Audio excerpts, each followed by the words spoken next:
Crestwood will receive at the north end going south to start today's action. Best of luck to both teams.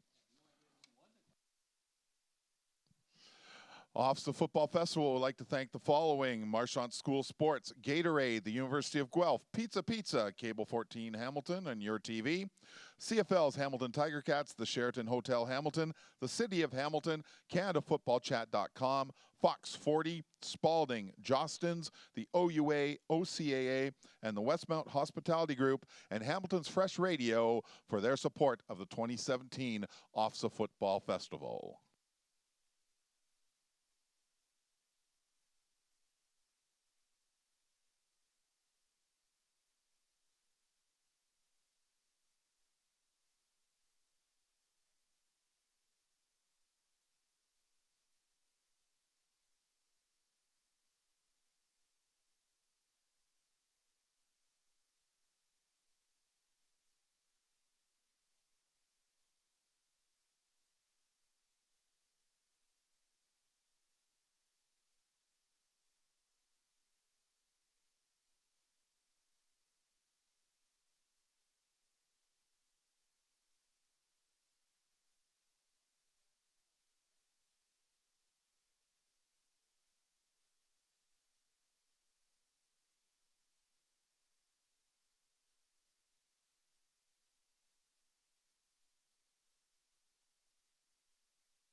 At the university level. Crestwood going to field the opening kickoff. Holy Trinity will kick to them. Again, now the ball is going to be moving right to left on your monitor. Crestwood festooned in the white jerseys, Holy Trinity in the dark jerseys on a gorgeous day at the Coffee Grounds here in Hamilton. We're about to get underway. Teams are lined up waiting for the official's whistle, and we are underway. There's the kickoff, goes down, bounces to around the 20 where it's fielded. Running up the middle of the football field, getting a couple of blocks, getting out across the 35, and that's Blake where Del his Gamo forward progress for the Mustangs, will be halted. A return of 19 Yeah, yards. you know what? It's one of the things that we're always looking for, especially at the high school level, is a really good kicker who can kick it far. Sometimes I say it's almost like easier to find a unicorn than a really good kicker at the high school level. You don't see a lot of them get it very far. And or long snapper. That's true too as well. 1st and 10 for Crestwood, just shy of their 40-yard line. This first possession of the game, the afternoon's Eastern Bowl, on a gorgeous, gorgeous day here at Tim Hortons Field. Calling signals. Rolling to his right, looking for a receiver downfield, dumps it off. He's got a receiver open at the 50. He crosses the 50 and is up to about midfield. Yeah, that was Blake Delgarno catching that ball. Excuse me. No, it's actually Blake Delgarno catching the ball. He's a 5'8", 155-pound receiver. Grade 12, nice catch. Now, in talking with Crestwood earlier this week, talked to their coach, Shane Oldfield, he was telling me that their quarterback, who's doing an outstanding job for them this year, used to be their possession receiver, but with the graduation of last year's quarterback, he stepped into that role and done an excellent job leading this team to an undefeated season. Yeah, you know what? I think you always want to put your best athlete there. They're trying to hand it off to the second man in the backfield. He's stacked up by a whole host of Titans and dropped for probably a short loss. That'll bring up second and about 15 for the Mustangs. Yeah, I think that scored it backwards. I think it was actually the quarterback that recovered the ball on that play. They're going to, 2nd and 15 here. We're going to see what they have in the playbook. Be nice to see if he can, what kind of arm this quarterback has, because I haven't seen either of these two teams play before yet. So I'm excited today to see what they got. It's a great thing about this entire week here at Tim Hortons Field. And fans at home, don't just sit and watch it on the computer or watch it on Cable 14. Come down here and catch some of these games live. It's a great time. And the stadium's amazing, too, for people that haven't been here yet. 2nd and 15 now facing the Saints, dropping back to pass, looking, rolling to his left, feels a little heat, and dumps it off, completes that pass across the 35 up to the 40, or across the 45, rather, up to the 40 of the Holy Trinity Titans, and that's enough for a Crestwood first down. Yeah, that was Devin Van Beek on the reception there. He's a 5'10", 170-pound running back in his grade 12 year. Big play for the Crestwood Mustangs.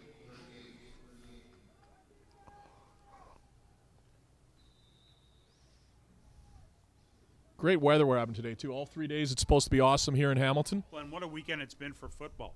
Batley, the quarterback, he's under center. First possession of the game, hands off to the second man. He finds some room out over that left hash mark. He crosses the 30, and that should be more than enough for a first down, depending on the spot. He had to get to the 28, and it looks like he's gotten pretty close, if not there.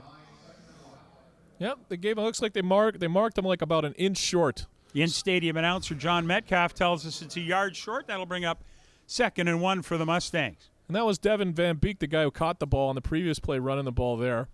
And it looks like it's going to be 2nd and short. It'll be interesting. I know when I was coaching, I always loved to have 2nd and short. That's a great time to take a deep shot downfield. So I was just about to say that, Coach. Yeah, it is a great time. Because the last thing the defense, and particularly that front 7, is going to be expecting is you to pull it down and air it out. And at this end of the field, if you miss it, you can still come up with 3rd and 1, and it's a reasonable gamble. Yeah, and actually that turned out to be a first down. So Crestwood's got the ball at the 28-yard line here. So now they're calling it a first down. Yeah.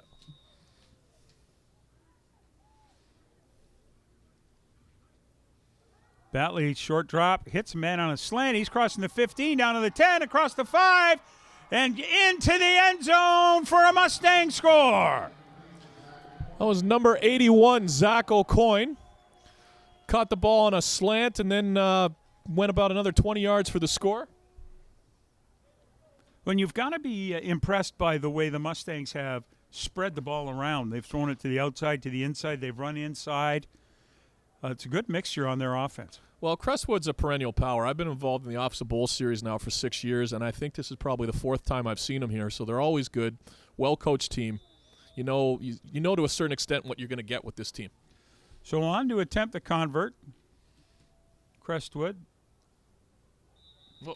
And we've got flags down in the defensive secondary and everywhere.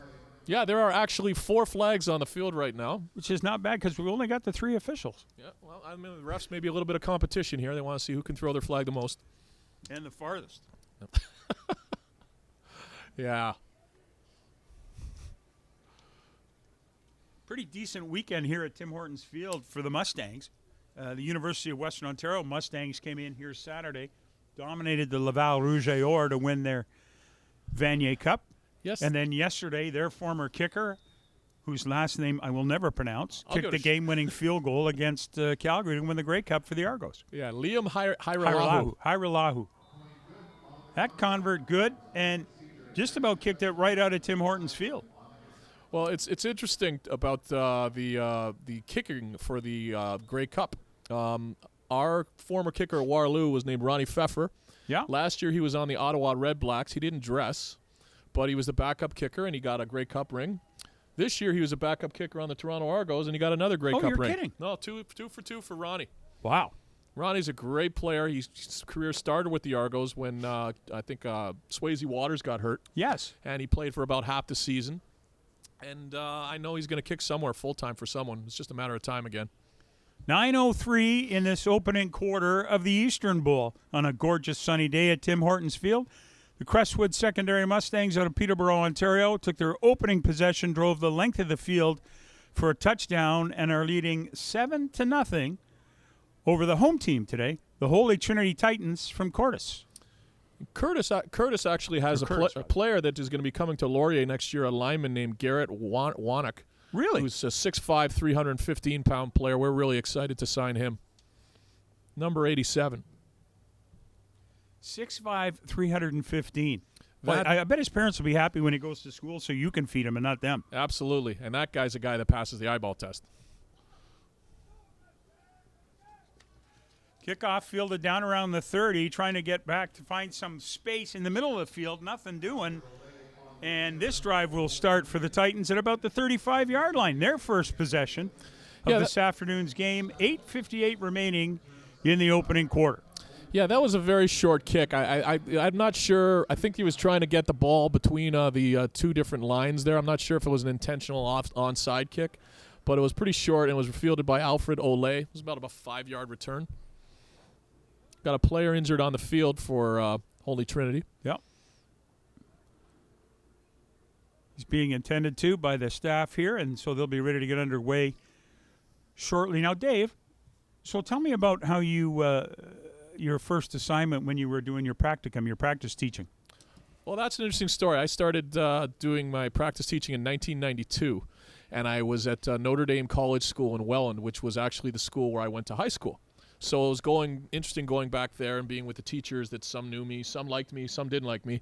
But the head coach there was Rocky DiPietro. He was just coming to the end of his playing career, and so I got to learn to coach under him. Wow. And I still remember the very first game I coached with him. We lost 63-21 versus a strong Holy Cross team.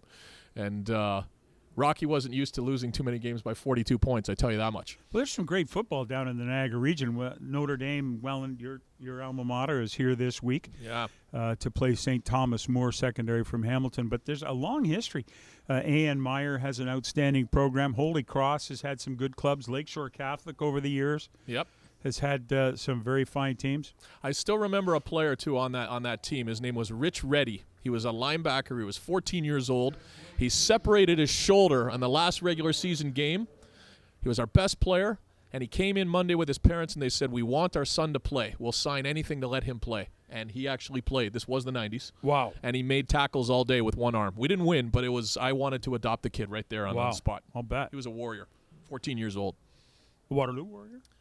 I don't think he ended up playing at the next level. I don't know what happened to him, but he was a great player. Love the leadership. Injured player is being attended to, making his way off the field, and we'll wait a couple seconds till he gets to the sidelines before we get the ball underway. The Titans now, 1st and 10 at their 35, their first offensive play of today's game, and that's halted by the officials. Backs are in the eye, 2-back set. And there's a handoff to the second man. He tries to find something going to the right side, cuts it back into the middle of the field, and he'll gain about 3 yards and not very much more. Yeah, that was a fake to the handoff to the running back going up the middle. The slot came across there and took it and kind of reverse pass and cut it up the middle. I'm not sure if that's where that play was designed to go. We got 3-yard gain. That's decent. Ethan Dugan, grade 12 student, 6'1", 210 is the quarterback. He's under center again.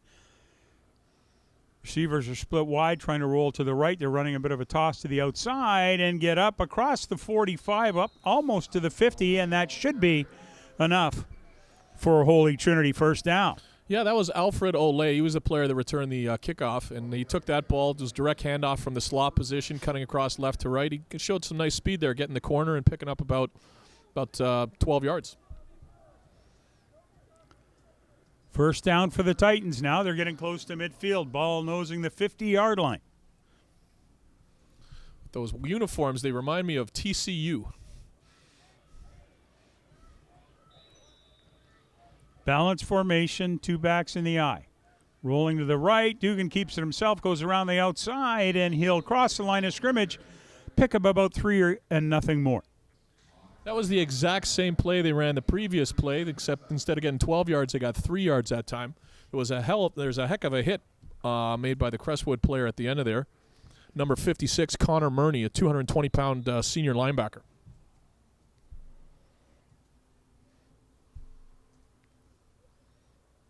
Nice methodical possession for the Titans so far. Not quite halfway to another first down.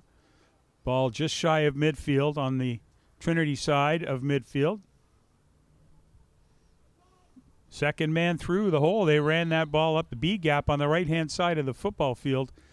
And that's going to leave them short of a first down, I should think. We'll see where it gets spotted.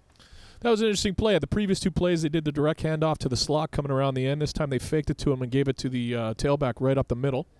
That was number 30, Brady Lonehart. Third down. Trinity be going to gambling. Looks like they only need about an inch here. Quarterback sneak probably coming. I would think. Yes, indeed. Oh, and met right at the point of attack by Crestwood. I think he's fallen forward for a first down, but great job by getting a good offensive surge on that O-line and a good job by the defense. So, Don, have you noticed in the last 10, 15 years, you see a lot in the CFL, whenever a team is on 3rd and short, they send in the backup quarterback for the sneak? I noticed that. I'm not a fan of that myself, but I mean, I'm only half joking here, but I'm thinking I'm the guy that invented that. I had a quarterback 15 years ago. He was a former D lineman, and they turned him to quarterback. He could throw, but he could not run the sneak, so I had to send in the backup all the time. I got you. Fresh set of downs for the Titans. Now they're coming left. There's a handoff to the slot. He's working it outside. Good contain there by Crestwood, and they're going to limit that to probably 1 or 2 yards. Yeah, there was good combined tackle there made by 2 players, number 51, Emerson DiCarlo.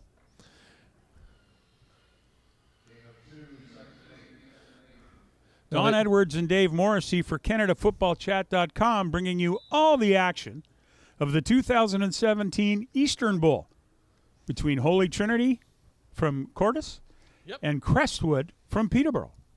The Mustangs, Crestwood Mustangs on defense. Holy Trinity, their first possession of the game. Methodical running attack has got them across midfield. There's a handoff to the second man, and met almost immediately by that stalwart Crestwood defense on 2nd down, and that'll bring up 3rd down for the Titans. That was Connor Murney again. Again, when we talk about the eyeball test, a 6'2", 220-pound linebacker, he certainly has the size and height that we're looking for, and he's made 2 really solid hits in the last couple of plays. The punting unit on now for the Titans. And he will hit this just across midfield. Slow snap, low kick. Line drive to the return man. He fields that at about the 20. And good downfield coverage by the Titans will limit that return to about a yard. Yeah, that was number 44, Matt Emmerich. He's a grade 11 wide receiver, also returns kicks. Didn't get too much there. Again, outstanding job by Holy Trinity to get downfield and cover that. When you get a line drive kick like that, you start to worry as a coach that the returner is going to have a nice opportunity in some field. But great job by Holy Trinity to get downfield and cover it. Yep. Both teams had really good seasons, too. Holy Trinity's record is 8-0, and Crestwood is 8-1, so both these teams are used to having a lot of success. Chase Batley under center. 3-back set. Gives it to the second man. He tries the left side over the guard, and he's going to pick up about 4 yards. Yeah, there was a lot of confusion there in the backfield. There were a lot of players there. Anyway, that was about a 4-yard carry by Dawson Puck, who plays on both sides of the ball. Especially at the high school level, you'll see that a lot. A lot. I know as a high school coach, I didn't usually want to do that until I got to the playoffs. Right. But I know once I got to the playoffs, it's all about winning, and I would probably have about 5 or 6 guys play both ways most of the time. Batley under center again. He's got a whole host of Mustangs in the backfield. Drops back to pass, throws. Got a receiver right around the 30-35, trying to make some hay, and he does get across the 35, more than enough for a first down. Batley threw that ball all the way to the wide side of the field. Not a fan. As a coach, I tell my players, we will not throw the out to the field. Yeah, well, the receiver was wide open there. So, yeah, it wasn't exactly a dart, but at least it was on target, and he got there. We got a reception by Blake Delgarno for a first down, and we're moving the chains again for the Mustangs. The Mustangs now out across their 35, nose of the ball at the 36. Batley remains under center. Rolling to his left. He's corralled there. Tries to get away and does. Escapes that contain. Working to get to the outside and throws the ball. Intercepted. That ball picked off by wait a minute. Trinity, and now it ends up in the hands of a Mustang. Holy cow, that was incredible. So the quarterback rolled to his left. He did a great escape job. He rolled to his right. He threw an interception, but after the ball was intercepted, one of the alert Mustangs ripped the ball from the hands of the interceptor, and now we got a first down for Crestwood. Wow. Yeah, that was an incredibly alert play. And I think that's probably just the way that Shane Oldfield drew that up. Oh, absolutely. Yeah, absolutely. I'm sure it is. Yeah, I have that one in my playbook, too. Yeah. I'm putting it in. Crestwood now. 1st and 10, almost at midfield. There's a handoff. Getting across midfield to the 50. Moving forward, runs into a tackler at about the 45 and is finally corralled at about the 43-yard line for a great gain on first down. That'll be another Mustang first down. Yeah, that was number 48, Devin Van Beek. He's had a couple of nice runs already. That was a 13-yarder right up the middle. You know, again, it was just 2 days ago that another Mustangs team showed a really strong running attack. I tell you, the Western Mustangs really got on a roll during the playoffs. Wow, I've never seen anything like that. They played very well. That's a good football team. hard for Greg me- Marshall has done a great job. He certainly has. Hand off to the second man again, running right this time over the guard spot, and he's going to get across the 40 down to about the 37-yard line. Not enough for a first down, but a great gain. Yeah, that was Emerson DiCarlo, and you don't usually see a running back wearing number 51, do you, Don? No, not very often. So I'm trying to understand why they gave that number. He plays on defense too, but But the truth is, most fullbacks are just short guards. So yeah. Yep. now here come the Mustangs. Second and about 4. Batley under center.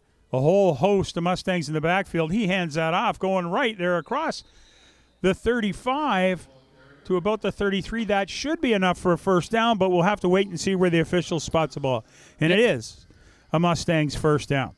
Yep, there was, again, a lot of ball fakes in the backfield, and Delgarno came across and took the ball just off the right side and picked up just enough for the first down. Mustangs are driving again.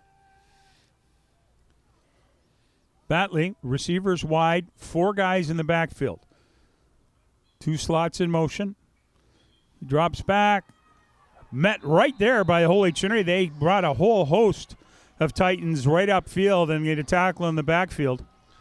And that will put a damper on this possession by the Mustangs. Yeah, there was some good pressure there. Linebacker Alex Spears came on a blitz up the middle and really corralled the quarterback, brought him to the ground, bringing it up second and about 15 yards.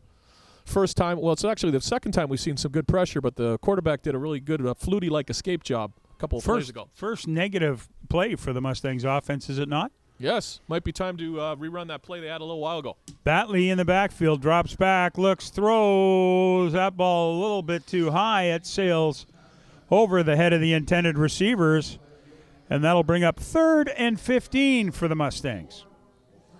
Well, that seemed like a quick quarter, and I think that's a testament to how well each team was running the ball. The clock just kept... And very few penalties, really. We had penalties in the one end zone, but that's it, really. We've just had the one... Have we not today? Just yeah, one and call, there's just been 3 possessions, right? So at the end of the first quarter, the Crestwood secondary Mustangs 7, the Holy Trinity Titans no score. We're going to turn it around and get started with the second quarter here in just a second. OFSAA would like to pay special attention and thank our sponsors for this week, our corporate partners, Merchant School Sports, Pizza, one of my faves, Gatorade, and CanadaFootballChat.com, to name but a few. Second quarter about to start. The punting unit on. Yeah, it would be a 45-yard field goal, but Yeah. they're going to So punt. he fields this ball at the 50. That's a better punt. It goes down, bounces around the 15, fielded inside the 5 by Holy Trinity, and not much of a return there. So Holy Trinity will have field position inside their own 10-yard line to start their second possession of the game, then their first possession of the second quarter. Yeah, you know what? Certainly at this level, you're almost never going to see a team try a 45-yard field goal, so the punt there made sense. And it was really effective. Ball got down to about the 3-yard line. They limited them to about a 2-yard return, and when you can force the other team to start on their own 5-yard line, your defense is in great shape. Waterford secondary, I think it was 2015, they had a kicker who I think went to Waterloo, and he kicked a 40-plus yarder against McKinnon Park in a playoff game. Yeah, And I was as stunned as anybody that they even brought him out. Like I said, a good high school kicker is as rare as a unicorn.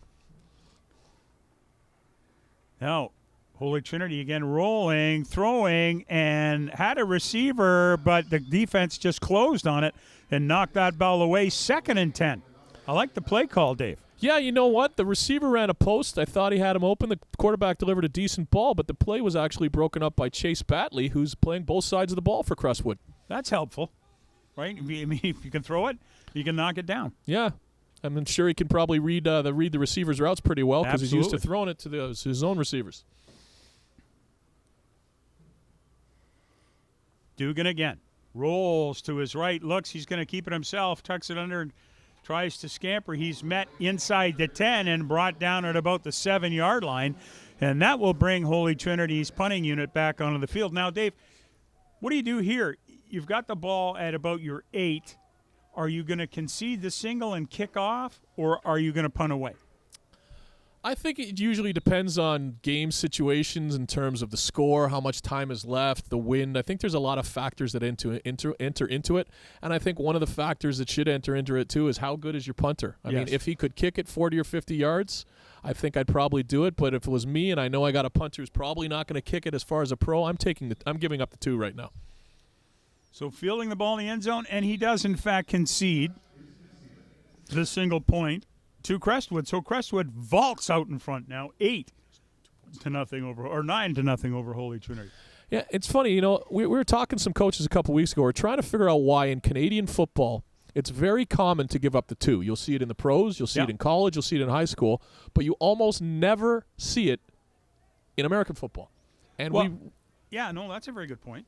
And none of us could really figure out why. Interesting. Do you think that it has something to do with return possibilities in Canada that don't exist in the U.S. because of the width of the field? Maybe it has something to do with that. Maybe it has to do with, the fact there's no fair catch. I mean, and if you're Derek Sheridan, the head coach of Holy Trinity, this is a smart move. You know, you're down by 9. Rather than give up the ball, they're going to kick the ball now from their 35, which is probably where Crestwood would have been scrimmaging from had they punted the ball. Exactly right. He's going to kick the ball downfield, and they're going to gain, hopefully, at least 40 yard, an extra 40 yards of field position on top of the 30 yards they've already got by moving it. Holy Trinity, they kick off. Crestwood is going to field this just shy of their 30, working across the 35 up to the 40, to the 45, trying to cut it back inside and corralled at the 50-yard line. And so Crestwood will start this possession 1st and 10 at their 50-yard line, just shy of midfield by 5 yards. Yeah, that was Blake Delgarno on the return. They're a good return up the middle. Yeah, and so if we figure out, they were on, Courtice was on their 5-yard line. They've changed the field position now by 55 yards, and they only had to give up 2 points to do that. So I think that's a pretty bright move. Fans, remember, after this game, starting at 4 o'clock today at Tim Hortons Field, we've got the Central Bowl featuring A.N. Meyer out of Niagara Falls and Jacob Hessler from Cambridge. 1st and 10 now. There's a handoff. Lots of running room out across midfield, down the field in the 30, down to about the 30-yard line. So they busted that one at the 50. Oh, sorry, that's Iron Pryor. Inside Iron Pryor District is playing later. I think that was the matchup last year, Don. I think you're remembering what a great game that was. You wanted to watch it again. Yeah, didn't A.N. Meyer? Yeah. Where am I getting this in A.N. Meyer? I don't know. I'm thinking about Ralph Scholes, who Opie coaches there. But you know what? Trey Ford is such a good player. I'd want him see him play here again. Maybe you can bring him back from Waterloo and play for us later today. There you go. Huge gain on 1st down for Crestwood. Now 1st and 10 at the 30-yard line. Holy Trinity sending the blitz. Good Lord, now I'm all confused. Crestwood hands off. Little gain over the left side. Well, again, you still got Trey Ford on your mind there, probably. And, he was probably, I think, the best player in all the bowl games last year. He had a great game, and he had a wonderful season at the University of Waterloo. He was the Ontario Rookie of the Year. Rushed for over 700 yards, playing only 50% of the downs for his team from the quarterback position. He's going to be extremely good over the next 4 years, and he's really helped put Waterloo on the map in terms of OUA football. Well, Chris Bertoya and his staff have done a great job. Now we got a little movement prior to the snap. A couple of Titans in the backfield, a couple of Mustangs grazing where they weren't supposed to be. So, yeah, we got 3 flags on the field again. So I think, like we were saying before, the refs may be having a little bit of a competition here today. And again, very few calls, though, today. It's been a very clean, very quick football game. 8:55 till the half. And the Crestwood Mustangs up 9-0 over the Holy Trinity Titans. Yeah, and you know what? They're threatening to score here, and they could turn this into a 16-0 game. But so far, the two teams look fairly evenly matched. Fairly evenly matched. It has been a good ball game back and forth. Crestwood winning the field battle so far in terms of where they want to be. Batley under center. He'll run the quick sneak, and they're going to pick up a 1st down. As a result of the penalty, it ended up 2nd and very short. Crestwood got the 1st down. They'll keep this drive alive as they're getting close to the Holy Trinity goal line. Yep, you know what? They've had a lot of success running the ball so far, moving the ball. And it'll be interesting to see here if the Courtice team, Holy Trinity, can find an answer on defense. Batley now. He's got 2 backs behind him. And now the backfield empties. He hands off to the first man. He runs over the guard spot to the right side, down to the 10, the 5, and inside the 5-yard line. So Crestwood is running a number of plays where they got 3 different running backs in the backfield. They're faking to one and dishing to the other. And again, that one was number 51, Emerson DiCarlo again, 5'10", 210-pound fullback. Actually had a couple of nice moves there. You don't usually see a fullback have moves. They usually just plow ahead and run people over. First and goal now at the 2. Ball is at the 2. You can only get 1 yard closer in Canada, and we've got a timeout on the field. So, Don, I was here Saturday watching the Vanier Cup. Were you here? I was, in fact, here with about 75 guests of the OFA. It was, again, I'm involved with the Laurier Golden Hawks in terms of scouting and recruiting, so it's hard for me to say this, but I was very happy to see the Mustangs win. They did a really good job representing Ontario, and the domination they showed in the playoffs, I don't think I've seen at any other level of football in terms of the run they went on. Well, and you know what? It was great to see the province's all-time bridesmaid get her man. It was nice to see Greg Marshall, after all the work he put in between Western, then McMaster, then back at Western again, and his short stint in the CFL. It's great to see him on top of Canadian University football and to see him host that Vanier Cup. With all the success he's had, it was almost impossible to believe they'd never won a Vanier as a coach. Yeah. But you can't argue with the success the Western program has had. They are a machine. And they keep getting, forgive me for saying this, but I think they keep getting deeper. Well, you know what? I actually think last year's team was better. Really? I thought they lost some skill position players. They lost some players on the D-line, but they got on such a run, and they're so well coached. Incredible performance. So Crestwood, first and goal. Backs running all over the place. 2 backs in the backfield. There's a handoff. And in for the score. So the Mustangs have added 6 more at the midpoint of the second quarter of this afternoon's game. Yeah, that was a short run there. The defense really didn't give much of an effort there. It was like they were almost conceding the points before they were given up. There was Devin Van Beek getting the 2-yard touchdown run for the Mustangs.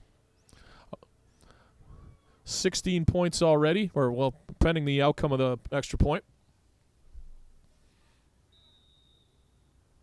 Convert attempt.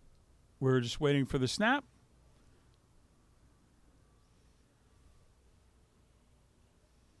Snap is sputtered. It's up, and it's good.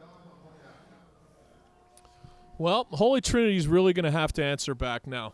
I mean, on that last play defensively, it looked like they weren't really giving as much of an effort as they had on some previous plays. So someone needs to really make a big play for Holy Trinity, and it needs to happen right now. Well, and it's interesting because 7.5 minutes gone in the second quarter, and Holy Trinity's only going to have their third possession of the game. So with Crestwood eating up the clock the way they have been, Holy Trinity's got to come out with a response to that. Even if it's a decent drive, they've got to move the football and let Crestwood know they're here to play, don't you think? Absolutely. And you know what? Looking at Holy Trinity's results this year, again, they were 8-0, and they've only gave up points in the double digits twice.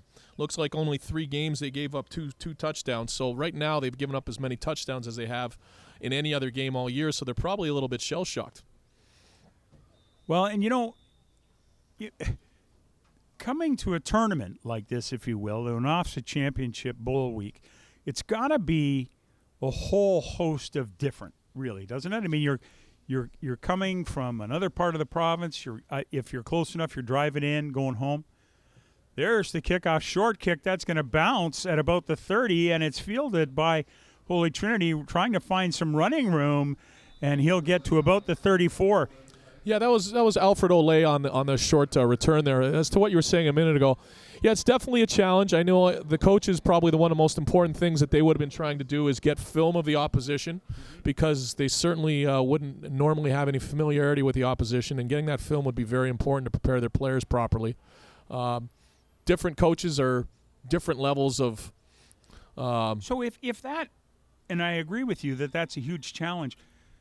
if you can't get that, what do you do? Say, all right, this is what we do. This is what we're good at it. We're going to hone that? I think that's exactly what you'd have to do, and that's kind of what the Western Mustangs do. They just say, this is what we do, and here it comes, and stop us. A little mix-up in the backfield, handoff to the second man. He rumbles up to the 40 and maybe about the 42-yard line before the Crestwood Mustangs stop his progress. And a rare flag down on the football field thrown in this Crestwood secondary here. My experience, though, has generally been that coaches are pretty good sharing film, and even if your opponent is not going to share the film, you can always call another coach that's in the same division or the same region, and they'll share film. I think as part of a collegiality of coaches, that's something you should do. It's just something, it's the right thing to do. I mean, there's a brotherhood, don't you think, of football exactly. coaching? The penalty against Crestwood will result in a first down for Holy Trinity. And I know how much, sorry to interrupt, but how much does huddle software and advances like that in technology help you with film? Oh, that's very important. It's important for teams in terms of preparation. It's also very important for scouting and recruiting purposes. Any player, we tell them, you got to put a highlight video either on Huddle or up on YouTube. Crestwood now still staying at that ground attack. Little or no gain there, and they hand the ball off in the backfield and try the right side, but the Mustangs halt that progress. That's probably about the 6th or 7th time they've run that fake dive up the middle, and then the slot comes around and tries to either go around the end or cut it up the middle too, and I think maybe Crestwood is catching up to that. 2nd and 9 facing the Titans. Ethan Dugan, the grade 12 quarterback, under center. He's got a balanced set, 2 slots, 2 wides, and backs in the eye. Well, the slot goes in motion. Try to throw the ball to the outside. They do. Complete that to about the 50. He's loose. Running across the 45 and down to pushed in a touch at about the 32-yard line. That's a big pickup for the Titans, and it's certainly a great answer on this possession to that Crestwood touchdown. Yeah, you know what? You're exactly right. Holy Trinity is doing what they need to do here. They've woken up a little bit. We had a great throw there, a good catch by the receiver, Alfred Olay. He was a couple yards short of the first down, but he busted a tackle, got another about 20 yards downfield, and now they're in good field position on the 34-yard line. Olay, a significant part of this Holy Trinity offense. Absolutely. Same formation. Backs are rolling to the right. There's a handoff inside man. He's across the 35, down to the 25, and across the 25, maybe to about the 23. Depending on what a spot, this could be a Holy Trinity first down, and it is. Yeah, I was just saying how they've been doing that direct handoff to the slot back coming around so many times. That time they faked it to him. The Crestwood Mustangs were ready for that, and then they switched it up by giving it to 30 up the middle, the fullback, Brady Lonehart. Nice run up the middle. Picked up a first down. 1st and 10, 5:27 remaining in the opening half, and Crestwood calls the timeout. Yeah, I think Crestwood is the coaches have decided, you know what, Holy Trinity's moving the ball on us here. Football's definitely a game of momentum. Holy Trinity's getting a little bit of momentum, and we want to put a stop to that. And calling a timeout's a good way to do that.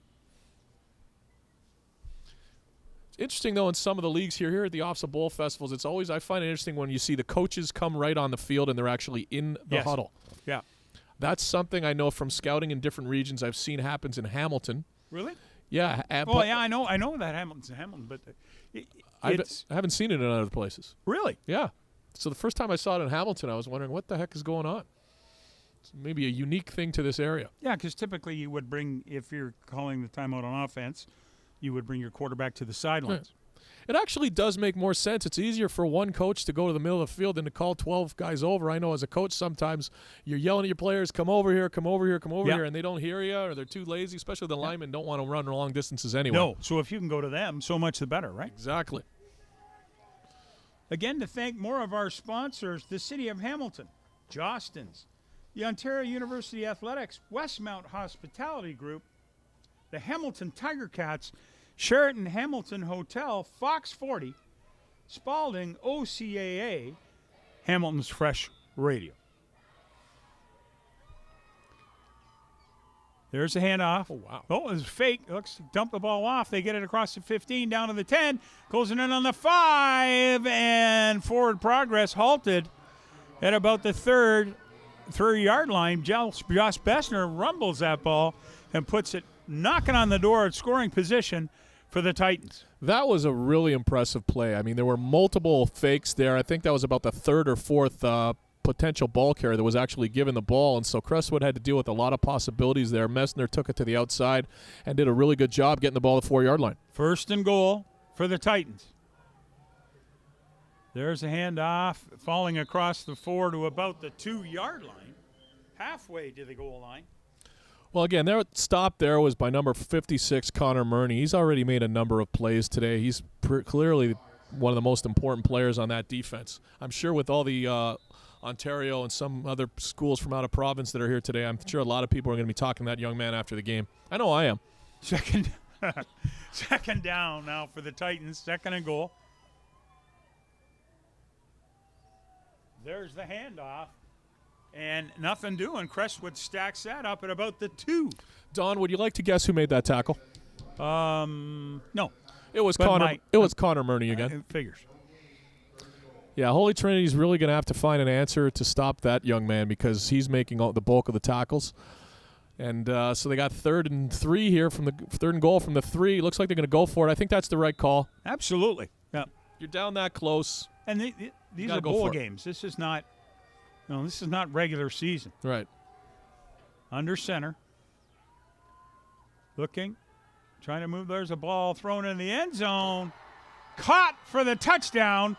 And likely, I think Crestwood probably would have drawn a pass interference call had he not caught that.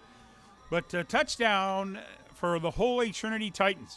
I think that was a really good call. I mean, they've been running the ball almost exclusively and only 3 yards away. They probably thought Crestwood might have thought they might run the ball again, so there was a fake handoff and to actually throw a pass fairly deep in the end zone. Messner made a good play getting the ball, and good for Holy Trinity for having the guts to go for it. Good ball by Dugan. That's a tough decision, you know. You stand back there and instead of hand it off, you're looking for a receiver. The route took a little time to develop, but Dugan was patient and put that ball right where it needed to be for the score. Oh, and they're going for 2 here, too.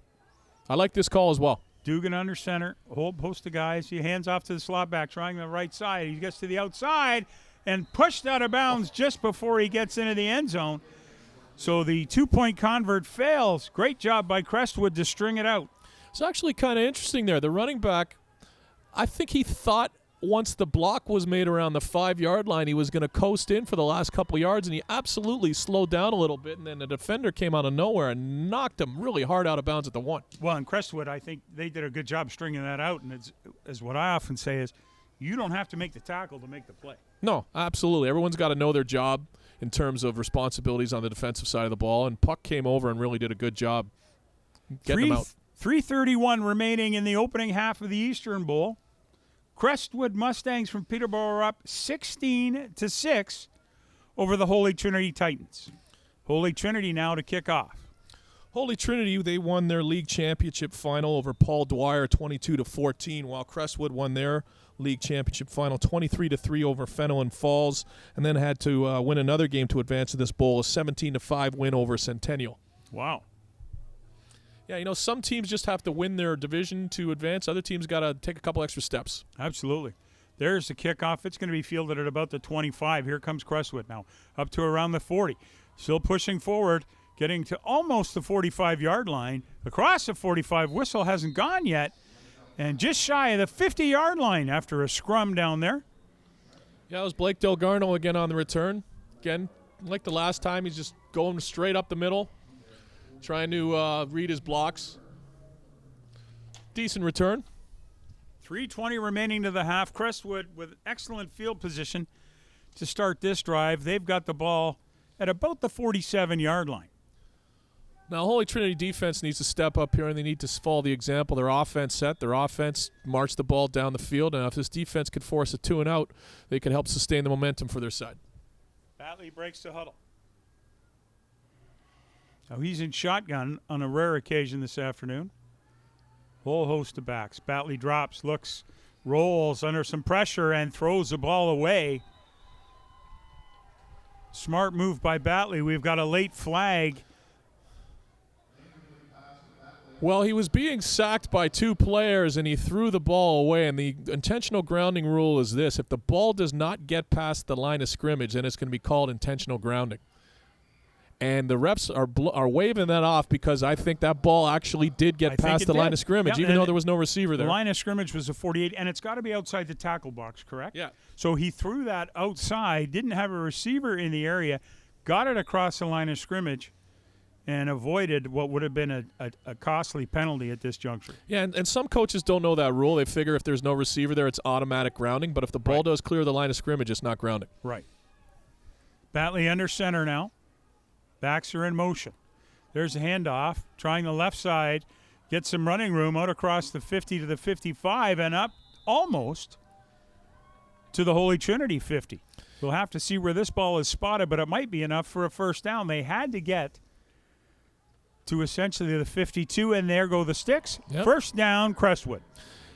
Kind of an odd call on a 2nd and 10, an inside run, but, that was a good play that the right guard and the right tackle both pulled, and they were lead blockers for the running back, and they opened enough room so they could pick up the first down. And again, you've got to have the bodies to make that call. You've got to have those 2 guys who can get out there, and you've got to have the back you can count on, right? Yeah. 3-minute warning delivered to the field. Batley in shotgun. He's got 4 receivers back, 2 up at the line of scrimmage. Here comes the blitz. Batley has a little more time, rolls, can't find anybody open, throws it again, and that ball incomplete.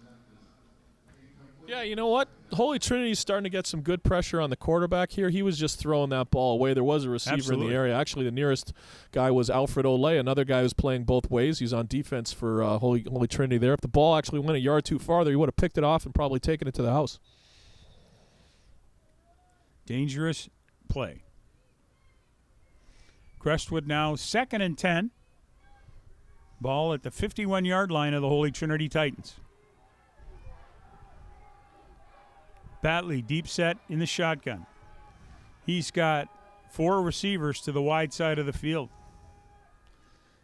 Batley rolls to his left. Looks, can't find him unopen, and throws that one away. There's a couple interesting things happen on that play. The fullback absolutely did a great job picking up one blitzer. He leveled him. And then the quarterback was being chased by some other defenders. And I think he knew he didn't have much of a play to make, so he kind of just threw like a shovel pass far enough so the ball cleared the line of scrimmage, got a harmless incompletion. He lives to tell the tale, and he lives to play another day. And again, he's outside the tackle box. The ball went across the line of scrimmage, so no concern about intentional grounding there. And it was towards a receiver. Yep. 3rd and long here. And Batley's the punter, too. He plays offense, plays defense. He's the punter. He sells programs, I think, too, in Peterborough. Batley's punt. It's going to land at about the 30 and rolls to the sideline where it's picked up by a Titan, and he's pushed into touch at about the 25, 26. Yeah, I wonder if Batley drove the team bus here, too. Well, he's a grade 12, so he's probably at least got his 365, right? Yeah, we had an interesting experience, Laurier, when we had an exhibition game against Concordia in August. It was a 6-hour bus trip, and the last 20 minutes in town, the bus driver stopped obeying all traffic signals.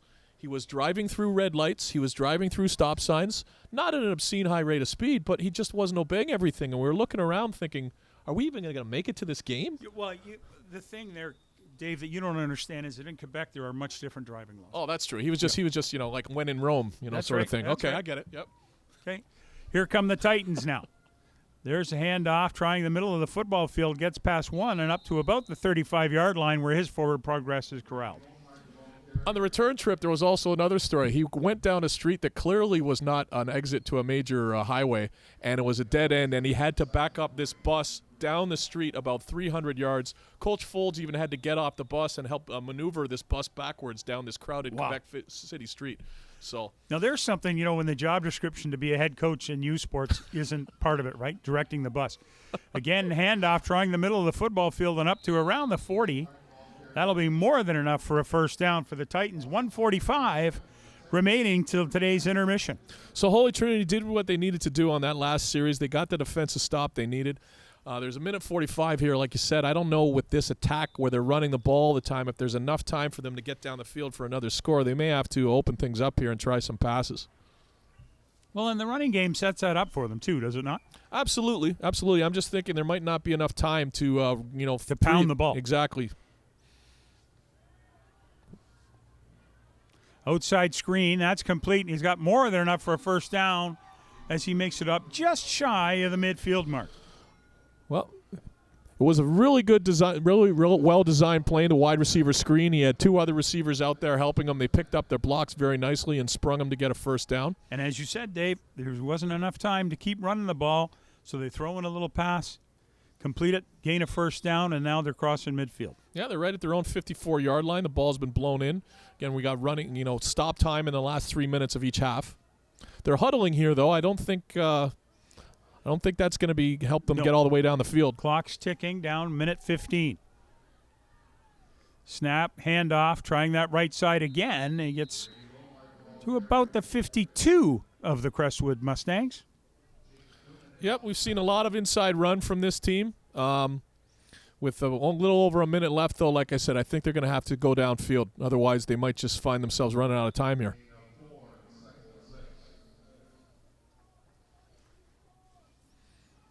Clock's running here. They're down to about a minute left in the half. Dugan. Now, if you look, the entire Crestwood defense is within 10 yards of the line of scrimmage.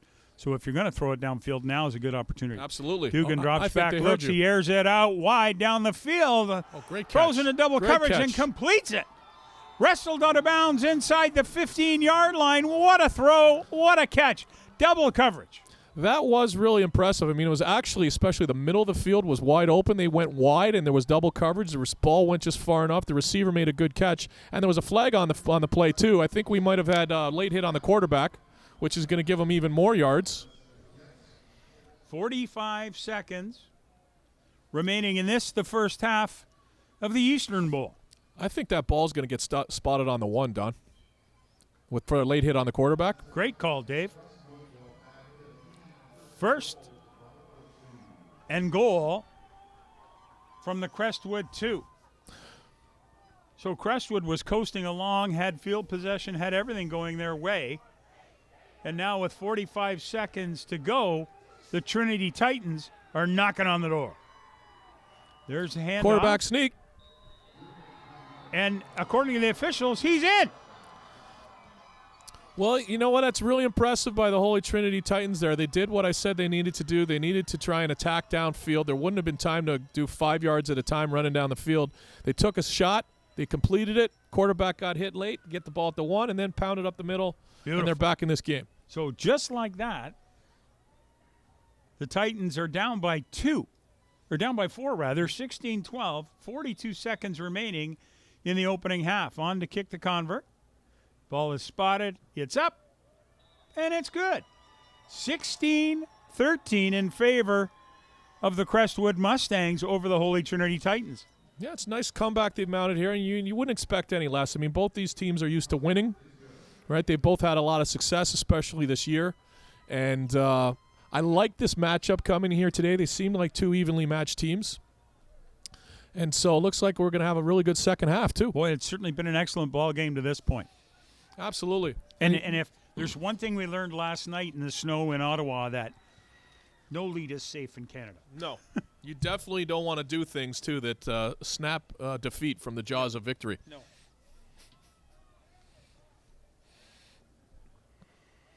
Holy Trinity now will kick off to the Mustangs. 42 seconds remaining until the half.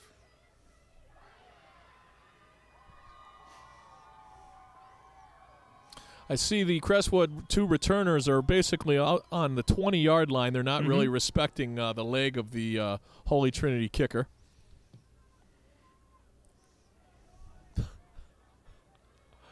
Ball dribbles down inside the 10, and that may have been a bad decision by Crestwood. They kicked the ball. Both returners were really lined up on the left side of the field, one returner in the middle of the field. Crestwood kicked it in the right side, rather. Crestwood kicked it deep to the left, and that ball ended up being fielded at the 10. And as you say, Dave, both return guys were waiting for it at the 20. Yeah. And so Crestwood will not have what one would consider decent field position. They'll be scrimmaging 1st and 10 from their 15 with 34 seconds remaining in this opening half. Yeah, the kicker did a really good job placing the ball there. It wasn't like he nailed it really hard, but he found an open spot of the field, and the ball was a line drive. It hit it, it rolled far, and there was no one there. So by the time the returner got there, he was immediately met and tackled a couple of yards later. And is that a special teams call, or is he given carte blanche to do that? You know what? I think if the team was well coached, he would have been told to do that. Sometimes you just get lucky, though. Batley hands it off and out across the 20 to about the 22-yard line. I can give you an example of something that's happened a couple of times with Laurier the last couple of years. When people see this happening, they're confused. We've had our field goal kicker intentionally miss a couple of field goals this year. You know what I mean by that? Yes, I know. Yeah, exactly. So in other words, in the NFL too, you'll often see a punter, go for the coffin corner, so to speak. Right. But we've found that using our field goal kicker to do that is sometimes more effective. The snap's shorter, and so we had a couple of times this year where it looked like in the playoff game versus Mac where we were going to try like a 52-yarder into the wind. But that wasn't really what we were trying to do. We were trying to kick it out of bounds, and we angled it out of bounds around inside the 10. And everyone likes that except the kicker, of course, because it's bad for his stats. Yeah. But I remember a conversation I had several years ago with Don Southern when he was the head coach of the Tiger Cats. They attempted late field goals because he felt that they could kick the ball farther from a field goal placement than they could in a punting situation on a windy day. That's it. Yeah, especially on a windy day, that makes more sense. You don't, the field goal place kick isn't going to go as far. I've actually did that a couple of times in my high school career too, if it was too windy. Second down now for the Mustangs. Ball out over the 20. Batley, the quarterback. He's got two backs in the eye behind him. Whole host of receivers. Whole bunch of motion. There's the handoff. Trying the left side. And they'll get out to about the 25, which would be enough for a first down with 25 seconds remaining till halftime. Yeah, that was number 77, Brandon Brighter there on the tackle. He's kind of holding his arm there. I'm not sure if he's hurt. Well, I don't think he wants to come off, though. Not too many players want to come off when they're hurt. Still grabbing his arm. Be interesting to see if Crestwood takes a shot here. 18 seconds. Time is ticking. They can run out the half by taking a knee. 8 seconds remaining in regulation. And they'll take the victory formation to close out the half and go to the locker room up 16-13 over the Holy Trinity Titans of Courtice. Yeah, I think he's going to have to take a knee one more time. He's going to have to take a knee one more time based on the way the clock works here in Canadian football. Took a knee too early. Yeah, well, it'd be interesting. You remember if the old Miami Dolphin play many years ago. Marino, yes, remember that? It'll be interesting to see if they pull something like that. Doesn't look like it the way they're lined up, though. Batley takes the knee. That'll blow the horn for the half. Flags are circling. And we'll be back with the second half. But for now, 16-13, Crestwood secondary over the Holy Trinity Titans at the half.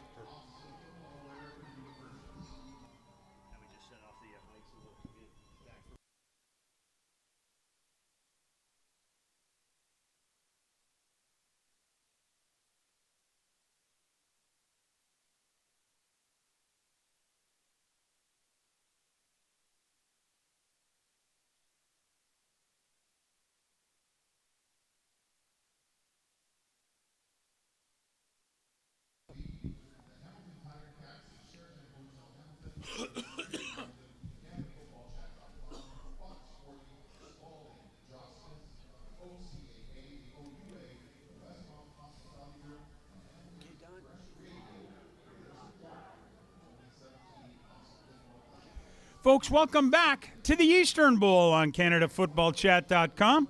Don Edwards along with Dave Morrissey bringing you all of the action for this game between the Holy Trinity Titans and the Crestwood secondary Mustangs. Crestwood teeing up the ball. They'll be kicking off to Holy Trinity. And if you missed the excitement of the first half, Holy Trinity has closed the gap, are now down by 3.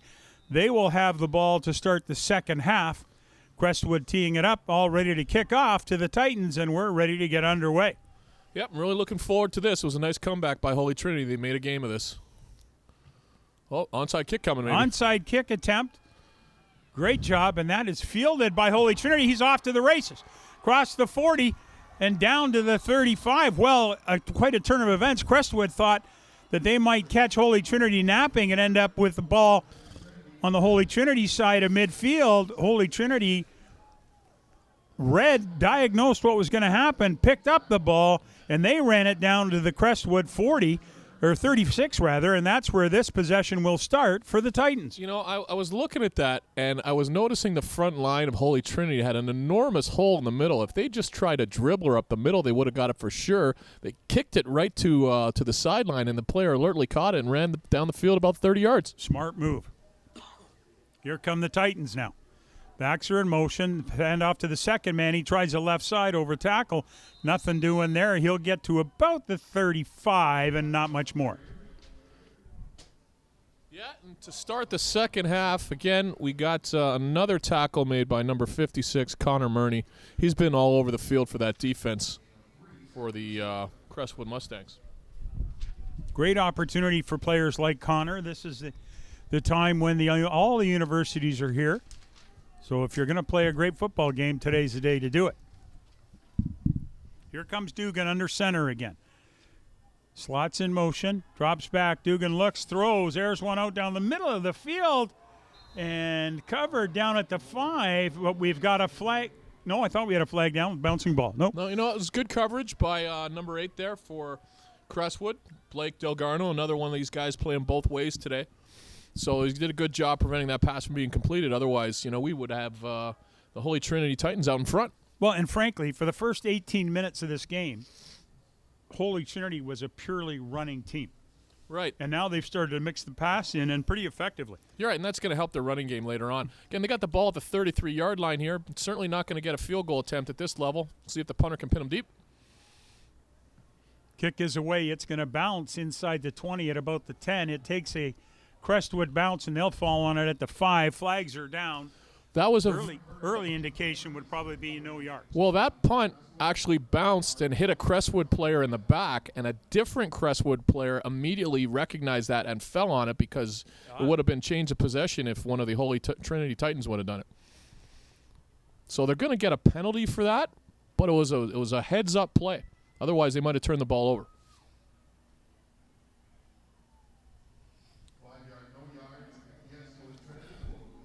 Oh. I was wrong. They're calling no yards on Holy Trinity. So Holy Trinity, or Crestwood rather, will scrimmage 1st and 10 from their 11-yard line. Chase Bailey, the quarterback, or Batley is the quarterback. He's been in there all day, operating primarily under center. He's got a whole host of guys in the backfield. It looks like Holy Trinity might have been offside in the blitz. Trying to run the right side, they do find a little opening right where the blitzer was, and they'll get that ball out over the 20 to almost up to the 23. Depending on the spot, it could be, and it is, a Crestwood first down. Yeah, there was a huge hole on the right side of the line there. Number 51, Emerson DiCarlo, hit it, and he took it upfield, picked up a first down. He's had a pretty good day on the ground for that team. First down now, fresh set of downs. Batley and his offense, they've got the ball at the 24. Receivers are in motion. There's a handoff in the backfield, and Holy Trinity read that one and shut that down after a short to no gain. Yeah, a couple of players there in on the tackle for the Holy Trinity Titans. 2nd and 9. Here's where they got to step up and, again, see if they can keep the momentum going for their side, whereas Crestwood's really got to do something about changing the momentum. I mean, they came out, they tried to change momentum with an onside kick, but it came back nearly to bite them in the butt. So let's see what they can do here. Fortunately, they were able to dodge that bullet. This drive started on their 11. They're now out at the 25. There's another handoff in the backfield, trying the left side, gets some running room, gets out across the 30, and probably up to about the 32 by the time they spot this ball. We'll see. You know, Dawson Puck on the carry there. He looked like a couple yards short, but then there was this huge scrum with about 10 players involved. He might have got pushed forward far enough. I'm pretty sure we're going to get a measurement on this. I'd like to know what their rugby program is like at Crestwood, because That's the second time I've seen them just scrum and move the pile forward. Well, you know what? You really want to teach your offensive linemen to play until the whistle, right? And by doing that, they got their lineman downfield. They gave him a push for an extra couple yards because he did not have it on his own. He did not, and that was a brilliant move because now they've got a first down, ball just across the 34-yard line. This drive started at their 11. Crestwood now 1st and 10. There's a handoff, finding some running room over the right side. Great hole, bucks that up across the 40. And that'll be a pickup of about 7 yards on first down. Yep, Holy Trinity defense, gang tackling there. That's what you tell your guys on defense. Go to the ball. You know, first couple of guys go in, make sure you got the tackle. Maybe the next guy comes in later, try and strip it. They need, we got 2nd and 3 here. Holy Trinity, Courtice, or Crestwood is doing a great job keeping the ball on the ground here. Batley under center. Backs are in motion. There's a handoff. And stuffed right at the point of attack. I don't know whether he had enough for the first down or not, Dave. No, you know what? I think he's definitely going to be a little bit short there. They gave him a little bit of forward momentum, but it looks like it's going to be 3rd and 1, even maybe a little less than a yard. If I'm Crestwood, though, I'm going for it, especially in Canadian ball where you get a yard. The defense has got to be a yard away. Absolutely. And this looks like about a half a yard they need. And, yeah, the offense is staying on the field.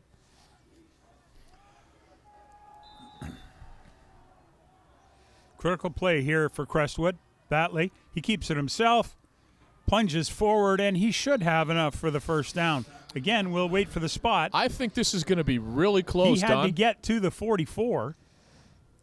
So we'll have to wait. It might be a measurement. No, that's a they first gave it down. to him. Good eyes there, Don. Yeah, that's hard to believe. Well, like I told you, I've had laser eye surgery, and your eyes were better than mine on that. So my prescription's just better. That's all. I need to go back to LASIK and get my money back. There you go. Batley now 1st and 10 at his 44.5. Ball is tossed to the outside. That's the first toss we've seen. Across 50 to midfield to across the other 50, and down at about the 45-yard line of the Holy Trinity Titans are the Crestwood Mustangs. Yeah, you're right. We haven't seen that out of their playbook yet. It was just simple, like a toss pitch play to the left, and they haven't been running wide very much, and there was a ton of space out there. They also got a good block by the wide receiver to spring them for some extra yards. And how much does that inside run that they've been so effective with lend them the opportunity to run that toss? Oh, absolutely, because that's what the defense has been expecting all day. And, you know, they got a good block to seal the edge, and it was really up to the cornerback out there to prevent it from being a touchdown. Mustangs at the 45. There's a counter handoff in the backfield. Getting across the 45 for a gain of about 3 or 4 is Puck. I tell you, with both these teams keeping the ball primarily on the ground, also we're seeing like the clock run down really quickly. The quarter is already half over. All the teams here. Dwayne Cameron's in the booth with us now, Laurier recruiting coordinator. Beautiful. Former Hamilton Hurricane Dwayne Cameron. That's some 100 years or so ago. Batley. There's the handoff wide open. He's charging over the right-hand side and down to about the 33-yard line. That'll be more than enough for another Crestwood first down. Yeah, Alfred Olay there on the tackle. Again, he's another one of these players that's been playing both ways today. And we talked about that earlier, especially in the playoffs at the high school level. You're going to take your both guys and you're going to play them both ways. So again, this drive started at the Crestwood 11 and is eating up the third quarter. Batley under center. There's the toss again. They have some room. He cuts that back inside, gets across the 30 down to the 25. And that will bring up short yardage after this. A big gain on first down. Yeah, you know what? Puck's is a pretty stocky guy. After he took the initial hit, he kept his legs moving, and he got more of the yards than a lot of other ball carriers probably would. He's getting his yardage with his size, not necessarily his speed. I can't help but notice Coach Cameron brought himself a coffee. I'm not sure about that. Well, he probably knows that I don't like coffee. It's probably not an insensitive thing. But it's you know, probably when you're coaching Ontario's team and the president of Ontario football is here, you'd think. Another handoff. They're working that ball down to the 10, the 5, and into the end zone for a Crestwood score. Devin Van Beek with the touchdown there. Again, going wide. They haven't been going wide until this series, and they've had some success doing that, and they really turned the tide. I mean, Holy Trinity was that changed the momentum entirely, and now they've answered back. Well, and Trinity changed the momentum in that first half with that drive towards at the end of regulation to score and then bring them within 3 points. And then they turn around, and Crestwood has taken their possession in this second half, gone the length of the field, and now they're attempting a convert. Yeah, you know what? That was a really important drive for them, especially after that failed onside kick. They got the defensive stop they needed, and now they turn it around, went all the way down the field. The ball is spotted. It's up, and once again, it's kicked right out of the field at Tim Hortons Field. So a Crestwood drive that started at their 11 ended 99 yards later in the Holy Trinity end zone, and that makes our score 23-13 in favor of the Crestwood Secondary School Mustangs over the Holy Trinity Titans. Yeah, and I believe every single yard on that drive was on the ground, too. I don't even think they had a pass attempt. I believe you're correct. But almost an entirely different running attack than what we saw in the first half. Yeah, you know what? It was different because they started to go wide. We're going to have a kickoff here. And like I told you before the last kickoff, watch the Holy Trinity lineup here. There's an enormous gap in the center of the field. Right down that U Sports logo. Right. Through the ArcelorMittal logo. They have wide open field all the way to the return man who's parked at the 15-yard line. Right. You'll notice their inside guys are actually on the hash or outside the hash. If they wanted to try another onside kick and did it right up the middle, it would be absolutely successful. Field. Well, and as we identified, Dave, they started this second half, Crestwood with an onside kick, failed. Great return by the Titans. Their defense, the Crestwood defense, got this stop, and then they took over at their 11, marched the length of the field for a score. Yep. Short kick fielded at the 45, and that's where the forward progress will be started. So the Titans will scrimmage 1st and 10 from their 45-yard line, down by 10 points. Yeah, that was not an effective kick at all. Again, it was a short kick. I think they were maybe hoping it would get a little higher, hang up in the air, but it was too low as a line drive. It went right in the returner's hands, and all they've done now is give up, amazing field position. And so would you suggest that that is more a reflection of the development of the kicker at this stage? Well, I think kickers, it's hard to find a good high school kicker, but I think that was an onside kick attempt that just wasn't poorly done. There's Fake looking to throw the ball downfield again nice into pass. Double coverage. He completes that ball out to the 45 and then being pushed into touch down around the 36-yard line. That was a really good pass to the far side of the field. He led the receiver really well, and Josh Metzer brought it in. He was tackled, and the ball came loose afterwards, but he was certainly down before that happened. I still think it was rude of Coach Cameron not to bring his coffee. Sorry, I'm just mentioning. Just throw that out there. You're watching the Eastern Bowl on CanadaFootballChat.com. The Holy Trinity Titans, 1st and 10 at the Crestwood 36. Down by 10, 3:34 remaining in the third quarter. There's a handoff trying to plunge that ball up the middle of the football field, bouncing it to the outside, and that's going to be for a short gain of about 3 yards. Yeah, you know what? Connor Murney on the tackle there. He's made a number of tackles today. I'm sure Dwayne Cameron, who's the recruiting coordinator for the Laurier Golden Hawks, has been looking at him and really liking what he sees. Second down now facing the Titans.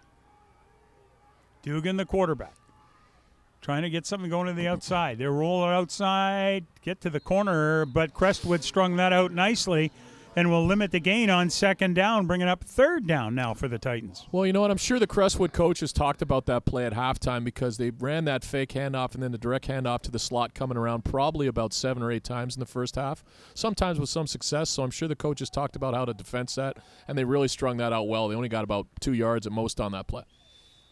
Well, and we had a similar situation in the first half when Crestwood strung that out, and then we saw Trinity start to run it up the middle. In other words, fake the handoff to the slot and run it up inside. Yep. Let's see if they're third down here, Gamble. Third down, Gamble. There's a pass or handoff to the second man through. No, it's not. Sorry, my mistake. He's rolling to the left. Got the first down. Corralled down into about the 12-yard line. So they rolled left, booted it to the outside, got more than enough yards for the first down, and then this run ended at about the 12-yard line, where it'll be 1st and 10 for the Titans. They actually pulled one of that play out once in the first half where there were multiple fakes to different backs, and then 4 came around from the slot position, got the edge, and went far downfield to the 11-yard line. And the thing is, with an old guy doing the play-by-play, you can't be doing that because, I'm like the shiny light. I can see a shiny light. I get distracted. I don't know what's going on. There's a lot to look at on the play. There was some really good ball fakes there. From the 12 now, the Titans. There's a handoff. Trying to the left side. They do. Down inside the 5 and corralled at about the 3 or 4 yard line. Yeah, a couple of Crestwood players on the stop there. One of them was Dawson Puck. We got a couple players down here. Not sure if they're injured. Not sure. We've got a guy still laying down on the field, and here comes the training staff, so there is an injury. Yeah, it was the to the Holy Trinity Titans player. Yeah, it was the ball carrier on that play. He got hit pretty hard.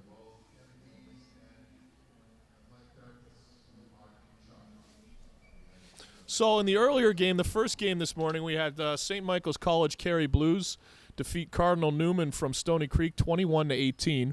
It was an excellent game. St. Mike's jumped off to a 21-0 head start.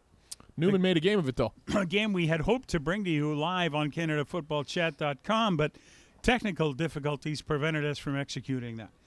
The OFSAA Football Bowl Festival Board of Directors would like to welcome all the Hamilton Tiger Cat players, alumni players, and special guests to the bowl games. Thanks for coming. Yeah, this morning I got to run into Rocky DiPietro. Rocky was a Hamilton Tiger-Cat legend, of course, and what a lot of people don't know is when he finished his career, he went into teaching. And in 1992, I was a student teacher at Notre Dame High School in Welland, Ontario, and I got to coach football with Rocky DiPietro. That was a lot of fun. Now, here's something that I just absolutely love.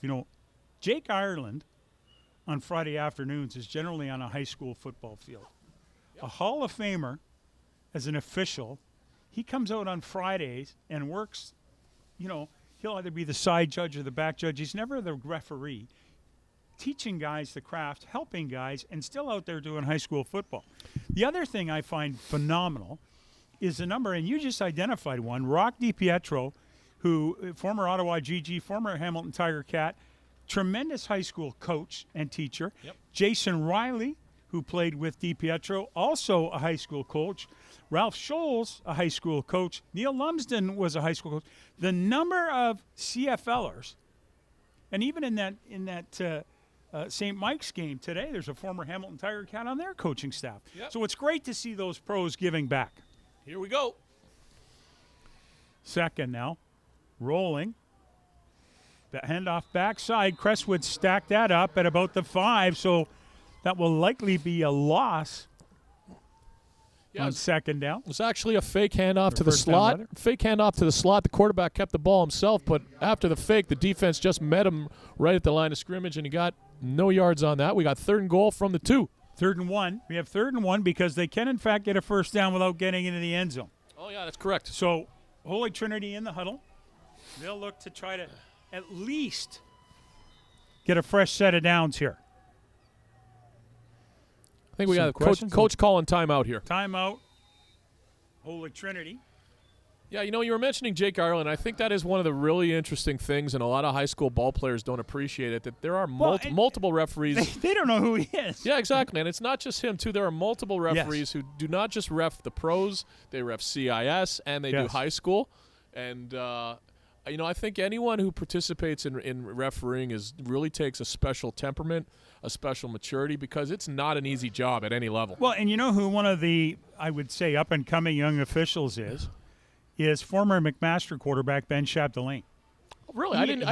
He's got the stripes on, doing a good job. I'm not going to say he's doing a better job as an official because he was a fabulous quarterback and did great things as a marauder and is just a great person. But to see him, and that's the great thing about football, I think, more so than just about any other sport. Guys who come back in. We were talking, kidding Dwayne Cameron. He played for us in the Hamilton Hurricanes, went to the States, came back, and he's at Laurier, and now he's coaching Ontario's under-16 team at the International Bowl in Dallas in January. So these guys who stay in the game and come back and give back and continue to grow. It's just wonderful to see. Yep, it's amazing. Here we go. Third and goal. short for the Titans. 2 backs in the eye. Everybody's in motion. And they are not going to get the first down. They needed 1 yard. They tried to run it wide, Dave. I'm not sure as a coach if you would run wide. I hate that call, to be honest with you. I can't believe that they would do that. Yep, you know what? They tried that slot handoff again, and it was read very easily by the Crestwood defense. Connor Murney made the tackle in the backfield. The slot almost escaped, but he could not, and he lost 5 yards. 26 seconds remaining in the third quarter. Crestwood able to hang on to a 10-point lead, 23-13. They get a huge stop, which has got to be a huge momentum builder for them. They will scrimmage 1st and 10 from their 6. Their last possession, they started at the 11 and went the length of the field for a touchdown. Yeah, that's the most significant play of the game so far in my mind there, that they couldn't punch it in. I think they should have just gone heavy and driven it right down their throat. Batley, 3 receivers lined up to the left. And there's an inside handoff. They'll get across the 5 and up to maybe the 6, a little or no gain. It's funny, I didn't know that about Ben Chapdelaine. When I hear that name, I really remember how he turned around the McMaster program with Greg Marshall. I mean, Greg Marshall, when he took over that program was a mess. Yes. And he gets a recruit, a high-profile recruit, to come from Quebec to play for Mac, and they really helped turn the program around. And he had, the peers. He had Kyle Peer, who helped. He had, now I can't remember, Kojo Edu, the running back. Right.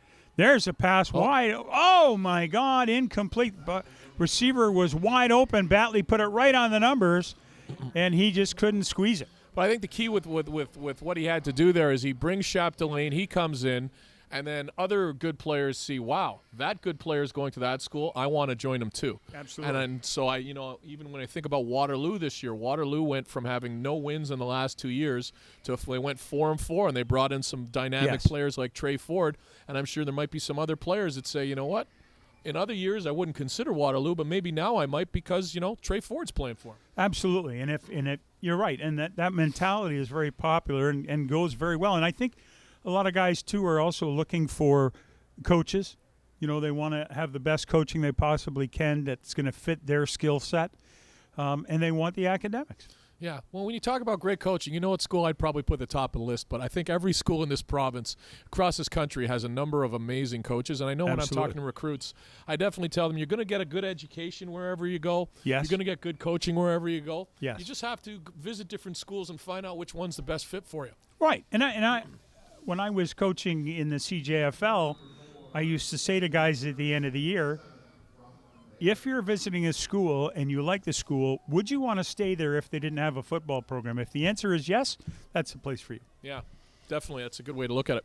So now punting from their own end zone after an incomplete pass and wandering around back there, killing some time and looking to give up 2 points is Batley. Yep, again, we talked about that earlier in the game. I think that's an excellent strategy, especially at the high school level where your punters are probably only going to kick the ball 20 yards downfield anyway. You want to give up 2 points in exchange for field position. You have a 10-point lead. You can give up those 2 points. Your opponents still need a converted touchdown and a 2-point convert to tie you. I think that's a very safe, smart play. And what I'm gathering from our conversation is that really the reason Laurier has been good is Darcy Sagan. Is that what you're saying? He's taking young high school talent and turned him into kickers. Well, Darcy Sagan, it's interesting because, his brother Dana is the kicking coach for McMaster. Yep, and used to be the kicker. And you want to talk rivalries. You want to talk. I've been in a room with the two of them. The Harbaughs have nothing over the Sagans. No. There is not a lot of love lost when the game is on, nor is there a lot of love lost after the game. So it's interesting you bring him up. Again, like I've mentioned a couple of times, Holy Trinity still has this wide open section of their kick return team, and it'll be interesting to see if the Crestwood coaching staff, who's shown a willingness to try onside kicks, will use one, a dribbler up the middle. I mean, you got to have confidence in your kicker to fall on it. Well, and even if all you want to do is get downfield and cover it, I would kick it along the ground, the old golf worm burner, right down the middle of the football field. Absolutely.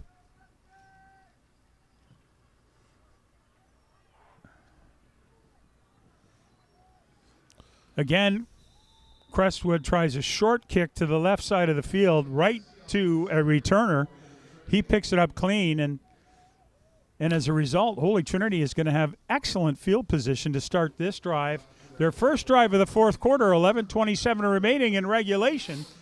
Currently, the Crestwood secondary Mustangs 23 and the Holy Trinity Titans 15. I'm beginning to think their kicker maybe can only actually kick it that far. As I've said, there's not a lot of good kickers at the high school level. I know as a high school coach, I always try and look for like a soccer player. One year I was lucky enough to have a kicker that could actually kick it all the way to the end zone and make the tackle, but that was once in a career for me as a coach.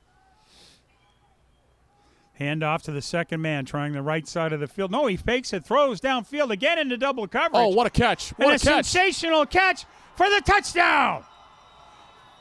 Wow. Beautiful play. Dug in, drops back, looked like a fake little play action. I thought he had handed it off. He pulls it in, throws the ball downfield into double coverage. His receiver wins the battle, fields that ball, and waltzes into the end zone. 11:02 remaining. And the score is now 23-21 in favor of Crestwood, and Holy Trinity about to attempt the convert. What a play. Yeah, you know that strategy, giving up the 2, trying to get some good field position, well, it doesn't work when you give up a deep touchdown pass on the next play. No, it certainly does not. But it was a heck of a catch by the receiver. He went up over 2 defenders, took the ball, and then went the last 10 yards in the end zone. That was Alfred Ole. We've been calling his name a lot today. He's had a tremendous game here. And we're going for 2 to tie it. And there's a scrum again, pushing, and the officials blow the whistle before the Holy Trinity ball carrier gets to the end zone. So the score will remain 23-21 in favor of Crestwood, 11:02 remaining in regulation. That was actually unfortunate for Holy Trinity. Their quarterback fumbled the snap. I thought it was totally dead there, but he was standing up, and then his entire O-line pushed him, and he actually advanced about a yard, but he didn't get to the end zone, so they're going to be short by 2 points here. So Holy Trinity now on to kick off to Crestwood, moving right to left on your computer monitor, and this is the fourth quarter of the Eastern Bowl.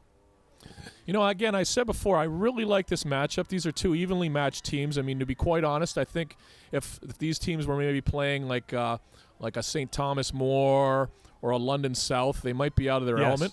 But the matchup here is really good. They're 2 really good teams, but in terms of ability level, I think they're very equally matched, and I think it's going to go down the wire. And I will tell you this, last year's Eastern Bowl between Crestwood and Frontenac out of Kingston, the fans of both teams gave them a standing ovation. Holy Trinity attempts a short kick. That's fielded by the Mustangs at about the 46-yard line, and that's where they will start this possession. Yeah, that was a really good game last year. I remember that as well, and you know, there's going to be some amazing matchups coming up in the next couple of days. I know the one I'm most interested in is London South versus Windsor Holy Name. St. Thomas More is playing my old high school, Notre Dame from Welland, and my old teammate Tim Biskey is coaching that team. He's done a great job. Not only did they have to win Niagara Catholic, they had to beat the public champ. Then they had to beat another team. They had to win a lot of games to get to the bowl game, and that's going to be tomorrow night at 7 o'clock. Here's Batley under center. 2 backs in the backfield. A whole host of guys in motion. There's a handoff, trying the right side. They get some room out across midfield, down to the 50, down to the 40, and pushed into touch just as he crosses the 40-yard line of the Holy Trinity Titans. Yeah, that was fullback Emerson DiCarlo. Again, we talked about before how it's weird to see a guy wearing 51 running the ball. It's even more bizarre to see a guy wearing number 51 going wide and getting the edge and getting downfield. So good job for the Crestwood Mustangs with this rushing attack, trying to change the tide here. Great start to this possession. First down, fresh set of downs. They're across the 40 at about the 38-yard line. 23-21 in favor of Crestwood. Whole host of people going to the left. There's another inside handoff just over the left tackle, and they'll get across the 35 and not much further upfield. Yeah, that was Devin Van Beek. He's had the ball a number of times today. Got about 5 yards up the middle there. Tackle looked a little bit high around the neck, but we got no flag. Big play coming up here for both teams here. So, Coach, if you're Crestwood, what are you doing here? You know what? I'm taking a deep shot. I mean, the defense has been used to the heavy dose of the run. especially we don't have a safety deep in the middle of the field. I try a deep shot down the middle. Well, they tried to run a bit of a blitz on the backside. Crestwood ran that ball inside. He's got a gain of about a yard, maybe a yard and a half, and that'll make it 3rd and mid. So, sometimes you wonder what the coaches have in their playbooks, because you'd figure, they'd see something like the fact that they're bringing the free safety way up close to the line of scrimmage. Right. I mean, a deep shot down the middle of the field should work easily. I also wonder if the quarterback has the ability to even call an audible to try a play like that. Or are they playing to set that up right now? Here comes Crestwood. There's a toss to the left side. Can't get to the line of scrimmage. Gets across the line of scrimmage and nothing more. So this drive will stall at the Holy Trinity 30. Down by 2, the Titans will take over. Yeah, it was 8:41 remaining in the fourth quarter. Yeah, it was 3rd and 5. They tried a toss play to the left, and that was stuffed very easily and quickly by the Holy Trinity defense. He barely picked up a yard. And let's see what Holy Trinity can do now. Again, they started off.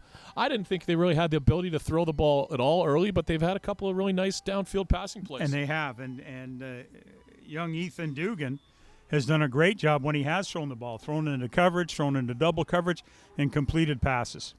Yep, definitely. He's made a couple of really nice throws, and his receivers have looked good too. Here come the Titans. Backs in the eye. In motion.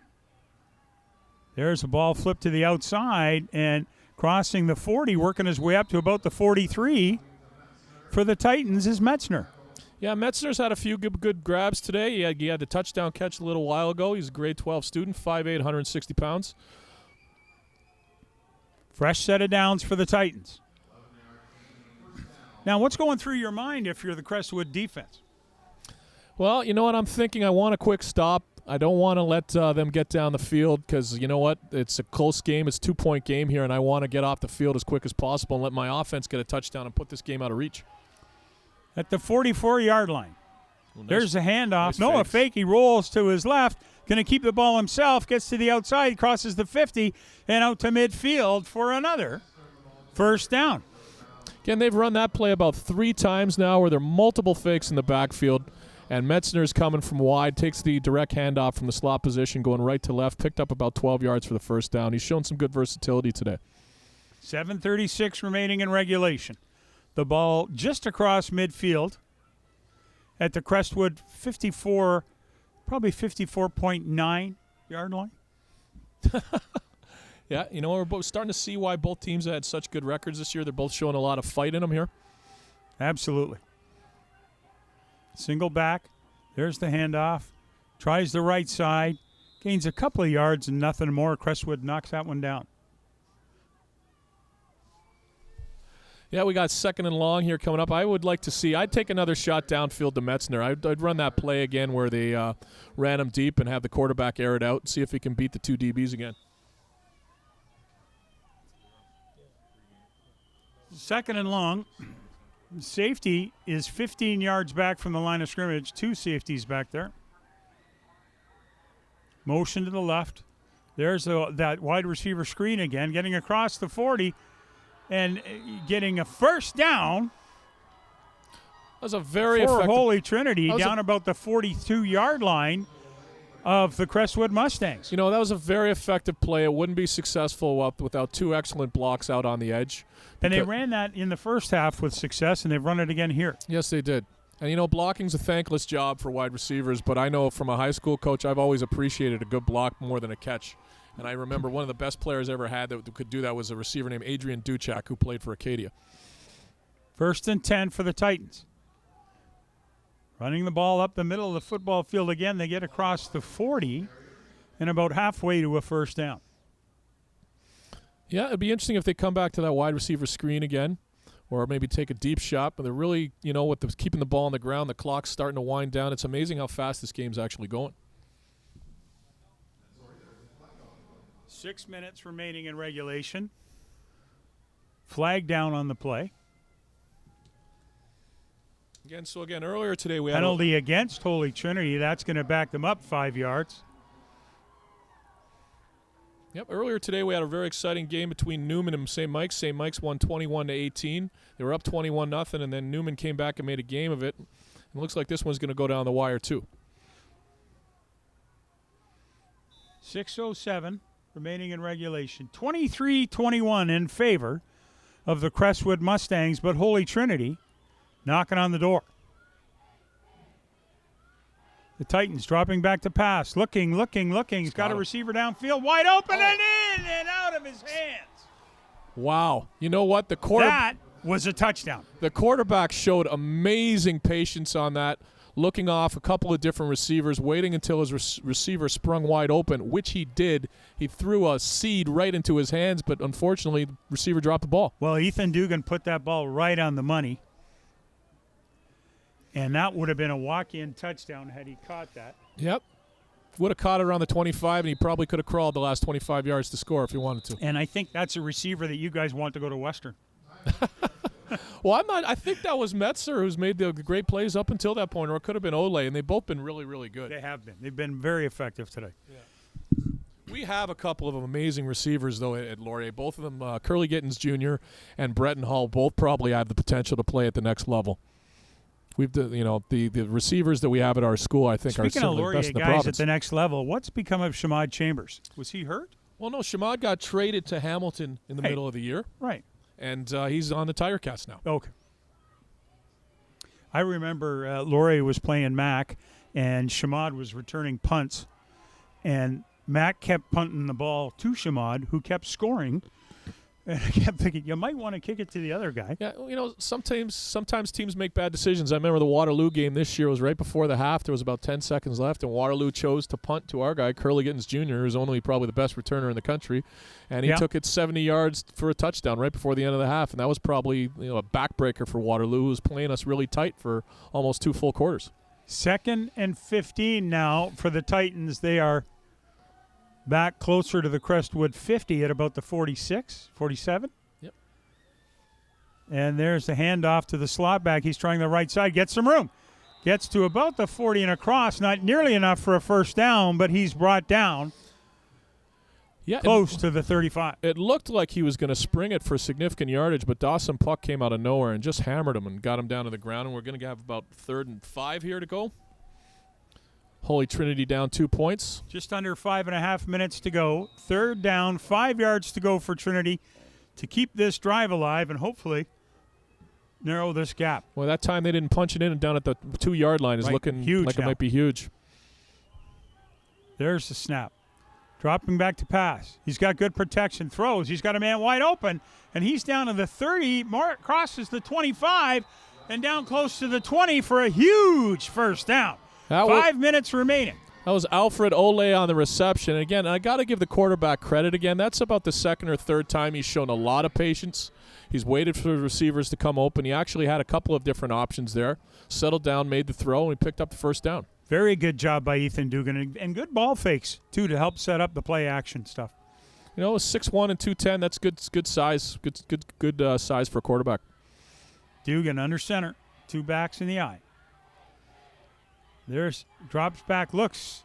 He's got men open, throws the ball, and receiver falls down. There are the flags now. That play looked a little bit like the throw Bo Levi Mitchell made at the end of the Grey Cup yesterday. It was ill-advised. We're not going to go down that road, are we?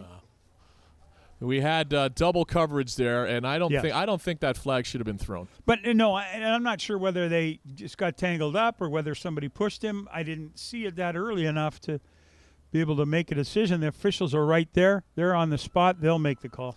And I trust them to be right. Yeah. I know you coaches have a hard time with that, but we have to trust them to be right. Well, they're talking about it. I'm not sure if they're going to pick it up. Nope. Pass interference on the defense. So huge first down.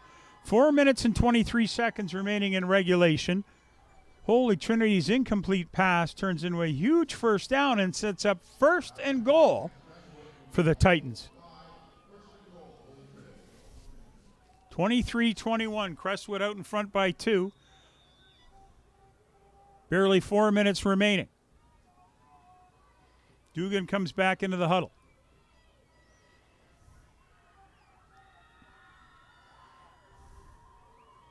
He's got a 2-back set. Slots in motion. There's a handoff to the slot. He's working. He tries to pass it. Complete to the 5, trying to cut it back inside and into the end zone. Wow. What a play.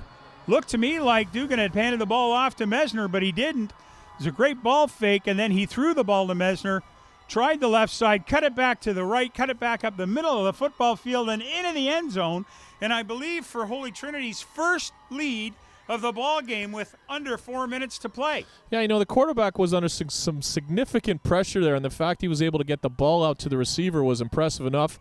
Then the receiver made a great move to break a tackle and score in the end zone. I thought he was going to get tackled immediately upon receiving the ball. 27-23 now. Holy Trinity out in front, on to attempt the convert. The ball is snapped, spotted, it's up, and it's good.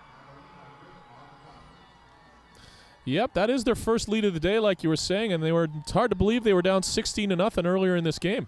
It's last night all over again, Yeah. isn't it? Because Toronto got their first lead of the ball game about 3 minutes left in regulation. And so too have the Titans, 3:59, and they will take over. Now Crestwood will be taking the kick, so they will have the possession.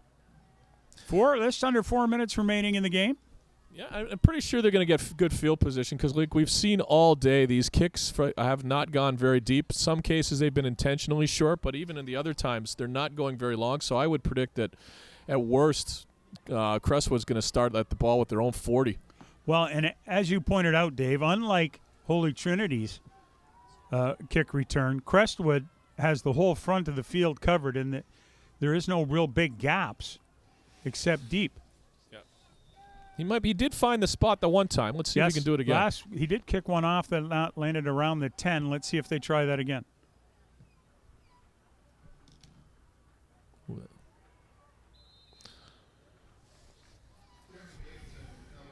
Crestwood will have excellent field position as they'll scrimmage at about their 37-yard line. Yeah, it was a short kick. Wasn't fielded immediately by the receiving team. It was dangerous for a while, but he got on top of it, and now they're going to take over the 37-yard line. And probably what they're going to do is try and keep it on the ground here, and then go to their strength. They've had a lot of strength, a lot of success on the ground today, and I expect to see more of that. They got a lot of time. 4 minutes in Canadian football, especially at the end of the fourth quarter, is a long time. One possession game.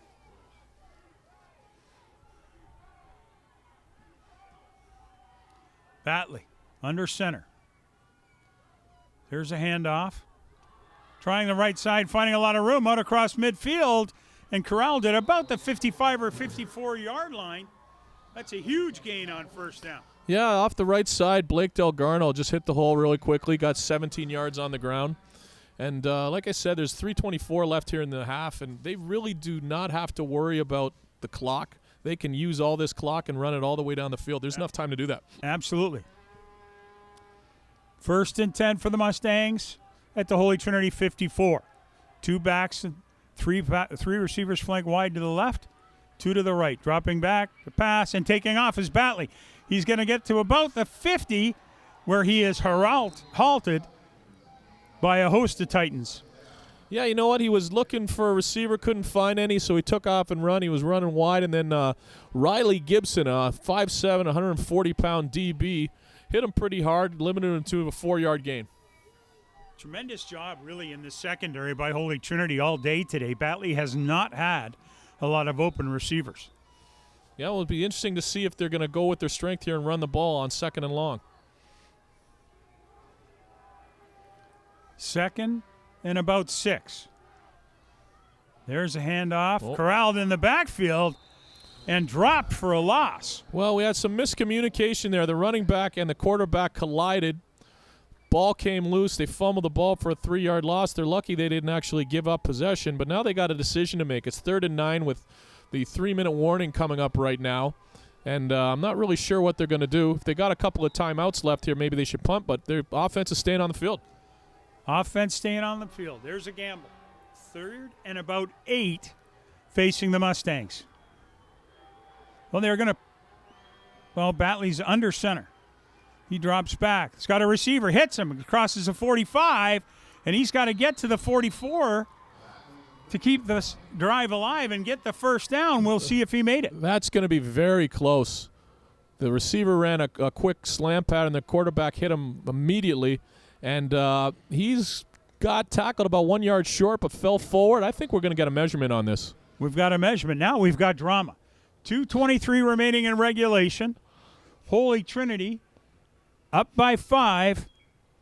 Crestwood trying to regain the lead, and on a third down gamble, we have a measurement. Yeah, this is going to be really interesting to see if he's got it picked up here. Crestwood quarterback's already over at the sideline talking to his coach about calling the next play. They're probably feeling a little confident that they have it. And they do. First down, Crestwood. So they're 44 yards away. They need a touchdown. There's 2:23 left. Again, still a lot of time to, I think, stick to their strength. They don't necessarily have to put it in the air. Well, and again, Dave, this drive started at about the 4:40 mark, and 2 minutes and 20 seconds later, Crestwood is across midfield at the Holy Trinity 44. Yep. 1st and 10. Batley under center. Looks, there's a handoff. Trying to find some running room, get a couple of yards to the left and down to about the 40-yard line.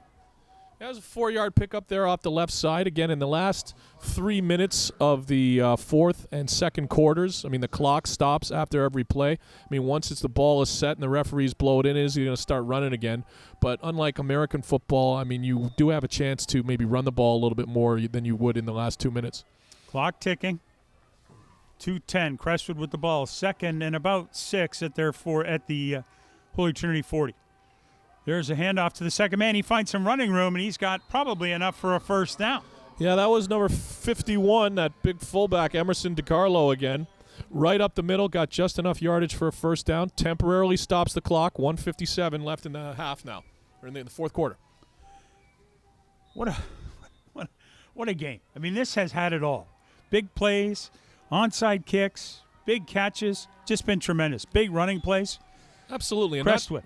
Again, there's a handoff in the backfield. He's works his way to the 30 rather. Across the 30 down to about the 26-yard line.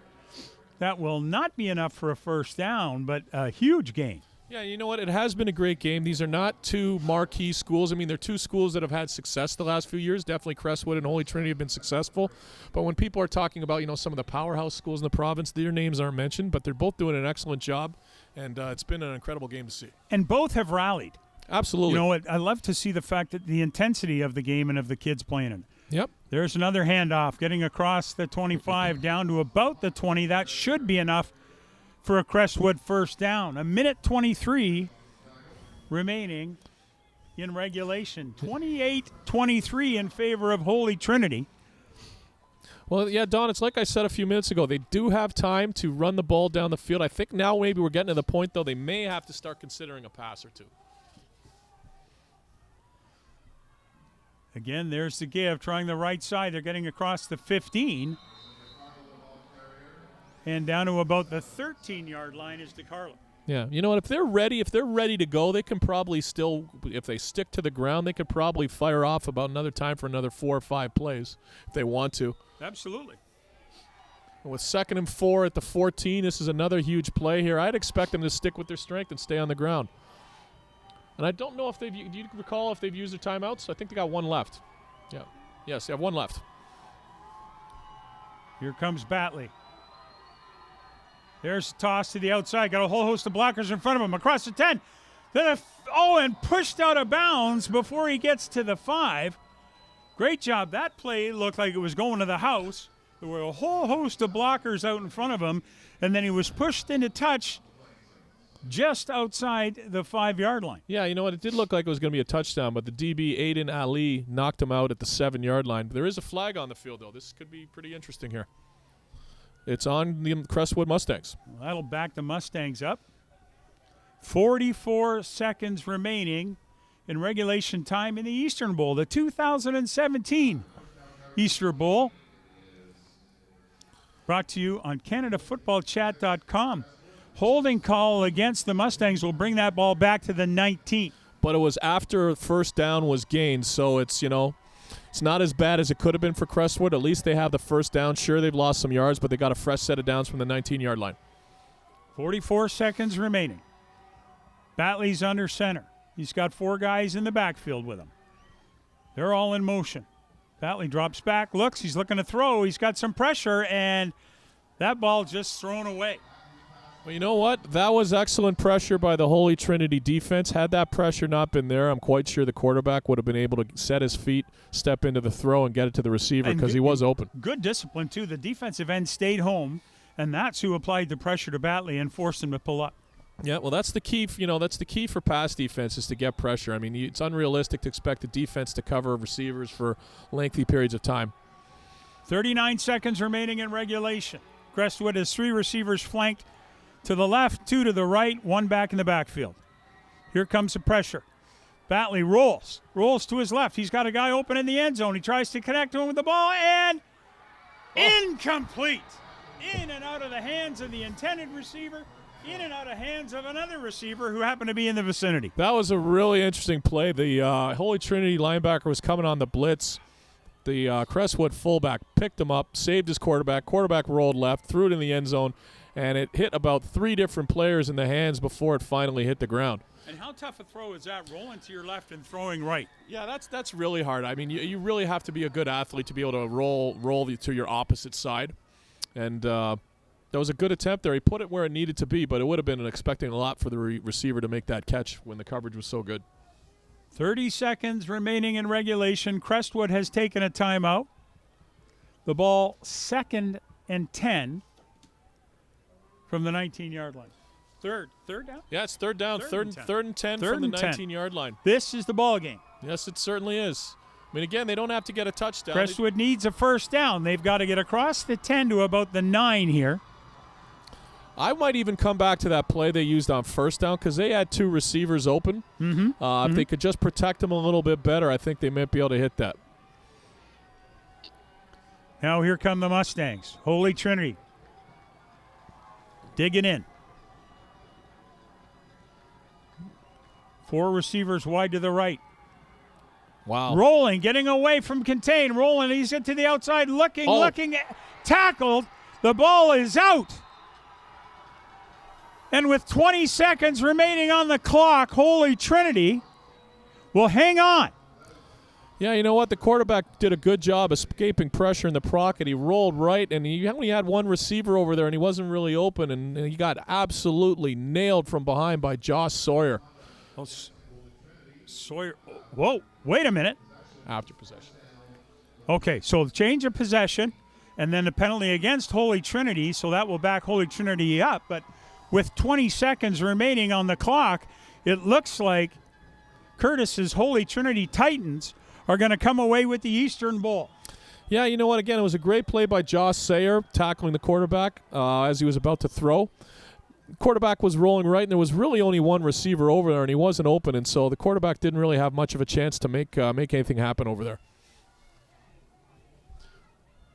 But all they have to really do here is take a couple of knees to end this. Yeah. I'm not sure if you're familiar with something that happened in a game in Toronto a couple weeks ago where a team didn't take a knee. So they're doing the smart thing here. 18 seconds remaining on the clock. If everybody's all sorted out. They're going to have to do it at least one more time. If they're smart, they'll wait till the clock hits 0 before he takes this knee, or otherwise he's going to have to do it twice.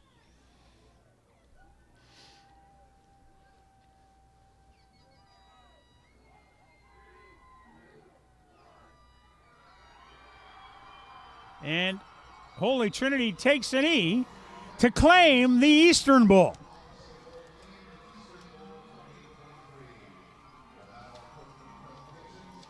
So they didn't take the lead till late in the 4th quarter, but the Holy Trinity Titans from Courtice, Ontario, have captured the Eastern Bowl.